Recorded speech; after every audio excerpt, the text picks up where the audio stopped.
We're here with Mark at the Next Dimension Game Stand, the UK Games Expo 2024. Mark, we shouted out this game because we think this is super exciting. This is Go Ahead Punk. Tell us about it. Well, Go Ahead Punk is a hidden movement game set in 70s San Francisco. So it's got a flavour of all kind of classic cop movies from the 70s. So there is a sniper loose in San Francisco. You have 3 cops on the hunt for the sniper. In order to win, the sniper has to complete a hit at one of these hit locations around the city. Well, he has to complete 3 actually. Okay. And then he has to escape from the port, one of the 4 ports in the far corner of the board there. And if he does that, he wins the game. If he fails to do that, that will be because the cops have taken him down and reduced his health down to 0. I see. So he's got a. Where's his health bar? How much health has he got? Everyone has a special ability. Okay. The cops only have 5 health because they have other abilities. But his special ability is strength and conditioning. So he actually starts with 10. He's used to being chased. He's doing his thing. Okay. Yeah, former military operative. Oh, that'll do it. Absolutely. Yeah. So what makes Go Ahead Punk slightly different to some of the other types of hidden movement games out there, like Fury of Dracula, like Sniper Elite, like Mind Management, those sorts of games?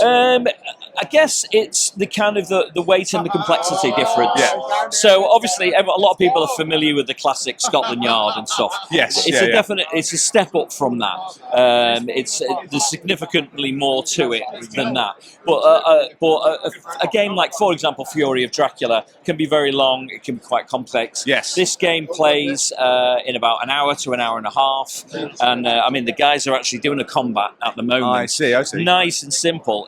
Basically, if they find the sniper, if they land on him, they roll for whatever weapon they're carrying. So if she finds him, she'll just roll 2 dice because she's got a 2 dice weapon. Yeah. And he will roll with whatever weapon he's carrying. I see. And so I like to keep things nice and simple. I mean, there's a solo variant as well where you play the sniper. And, cool. There's a very simple AI card for controlling the cops that chase around. So fantastic stuff. Yeah. So super cool. Yeah, so you've got like a dice-based combat, which is fantastic. It's a 1 versus many game, like I said, in the vein of those other classics, but somewhere in the middle of the complexity bracket. Yeah. It's probably similar to those that know Letters from Whitechapel. Great game. Probably about the same. Okay, fantastic. Yeah. I do love that game, as a matter of fact. What's the response been like at the show? Well, we've sold out practically. We've got exactly the amount of copies that you see left. We've got about 6 copies left. So, but I mean, I think pretty good. Yeah. I think in a large part, I think it was due to being shortlisted for the award of best American style board game. It got a lot of interest, I think. Well, you're always on an uphill struggle when you're a new company. This is our first major game. Yeah. And quite rightly, people think, well, who are these guys? Yeah. Can they produce something decent? Yeah. And I think the fact that, because, I mean, games are tested to death for these awards.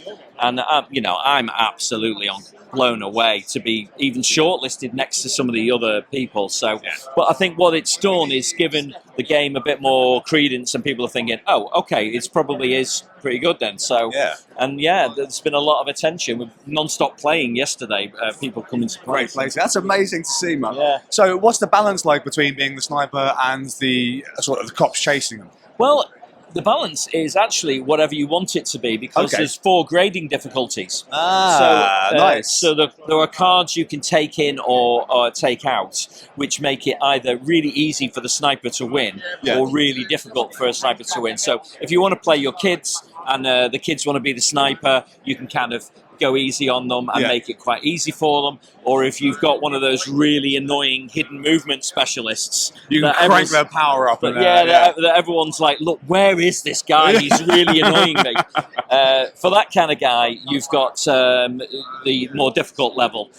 He makes it a real uphill struggle for him to win as the sniper. That's fantastic. So, on the standard rules, I would say it's probably 60-40 in favour of the cops. Cool, okay. I thought if it's going to slightly bias, I'd rather leave it with 3 happy players than 1. That's exactly. Well, so I'm with you, mate. I think that's perfect. Make it challenging for the sniper. It's Yeah, meant to yeah. be, right? Well, You're being hunted down. Saying that, though, we're playing the standard game, and yesterday I think there were 2 cop wins and 2 sniper wins. So There you go, bang on the money. yeah. Mark, this is a tremendous looking game. We love the theme. We love the vibe of it. We can't wait to grab a copy and have a play with it. Maybe get a review up on the channel as well. So we'll see if we can get that sorted. Best of luck with it. We can't wait to see more of it and what you do in future. We're here at Keen Bean Studios press stand at UK Games Expo 2024 looking at Power Vacuum with Caleb. How's it going, mate? Hello, hello. Doing very well, very well. Good. How's the jet lag hitting you? It's a little tough, but yeah. What are you showing off? Let's talk about Power Vacuum. What is it? Yes, so Power Vacuum on the surface level is a trick-taking game. Basic trick-taking game. Okay. You have 4 different suits. You lead with the suit you have to follow. You have a trump. The red is trump. Yeah. Very, very basic. But what makes it a little bit different, and this is the first twist, is that we've got the suits on the backs of the cards. So when your opponents can see your suits. They can see your suits. But there is a hidden suit within Ooh. the other suits. So even though they can see the backs of your cards, there is another suit, and this suit will trump the trump. This is a super trump. It's a super trump. Yes, exactly. As far as they know, they don't know. Yeah. Yeah, cool, okay. So that's just the beginning, though. What you're trying to do during the game is you can win tricks to get points, but you can also lose tricks to manipulate the power board. Ooh. So you've got, each player has an appliance that is representing the different parts of the ministry that are trying to seize power after the vacuum has died. So that is where the power vacuum I comes love it. I'm so sold on this game and this team. Yeah. So when you lose a trick, yeah. you get to transfer power between one player and another player that are connected by plugs. Yeah. So you would transfer a power this way or a power this way, and Okay. then move the plug to one of the other players. And then you can, again, opposite change. Transfer Yeah, back. and Okay. so the next person who loses the next trick gets to transfer power. The reason you're doing this is that you have a hidden agenda card. Ah. Your agenda is, you've got it here hidden, and I want either green to win and red to lose, or red to win and green to lose. Okay. Like either way around, or you... Either way around. Ah, but okay. when you reveal it, the sooner you reveal it, the more points you're going to earn. Ah. Right? So that you would mark it here. If I have 8 cards left in my hand, I reveal the card. I'm saying I'm locking it in. Red wants to win. I want red So to like a win, bit of green to lose. risk-reward kind of thing, right? So if I Exactly. go early, people know what I want to do, but I could score high. Exactly. Love that. That's And- cool. And the fun part as well is that other people might have matching agendas, right? Yeah. So you've got other people that are like, you know what? We both want the television to win. Right. So there starts to be some overlap as well. Okay, yeah. So in fact, you might kind of be working together in some way, right? Exactly. Yeah, There yeah. are these little alliances that start to form. That's cool. Yeah, and so at the end of the game, you're getting power, you're earning power, and you are building a statue to your glory. So these are just 10 point tokens. Amazing. But we thought, hey, why not innovate the point system a little bit? Yeah. And and they work like exquisite corpses, so you can actually mix and match. Nice. And All of the different statues to make so your own. Whoever builds the statue to their glory wins the game. I got the ping about this from Mal. I think is the artist for the game. Yes, Yeah. exactly. So, and I read through it and I took a look on BGG and I thought this sounds amazing. I am so in on this. Is this? Can I get this?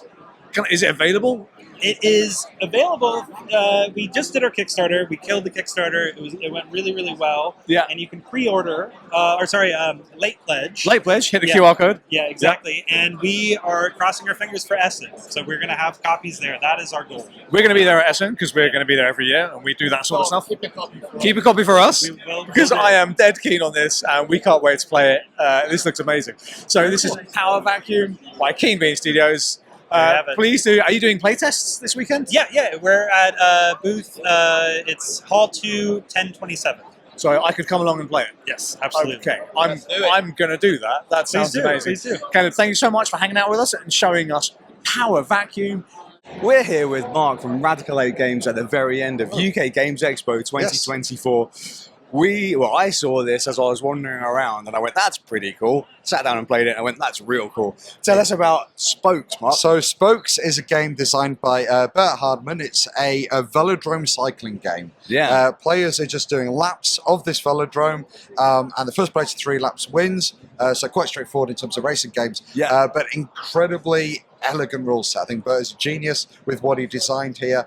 On a player's turn, they just do 2 things. First thing is they move their bicycle marker up to 3 spaces around the wheel. Okay, Around 1, their 2, or spokes, 3. yeah. And then whichever spoke they jump over last is the one that they swap for another spoke on the board. So in this case, orange could take a white here, swap it for this spoke here.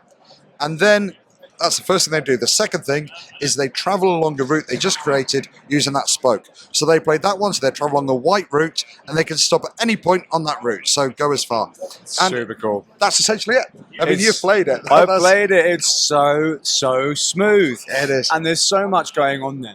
The game has almost a built-in catch-up mechanism because as you're playing, what happens is the players in the lead create the routes, and then the players behind are like, they'll start to take advantage of them if they can, and maybe catch up. Yep. But then sometimes you'll be like, I'd love to go down this humongous blue route. However, I don't have the right spoke to pass. So that gives you a little bit of a tricky Exactly. puzzle, Yeah, right? it's both stamina management here Yes. and route building there, and it's the idea. It's not just I can place this and go as far as I can. It's where do you want to stop because you can only move 3. Yes. So you can't just choose anything. Your routes are defined by the spokes that you've taken. Exactly. Are you trying to conserve the ones for future? It's also what can your neighbours do? The person after you, are they going to take Yeah. advantage of your route?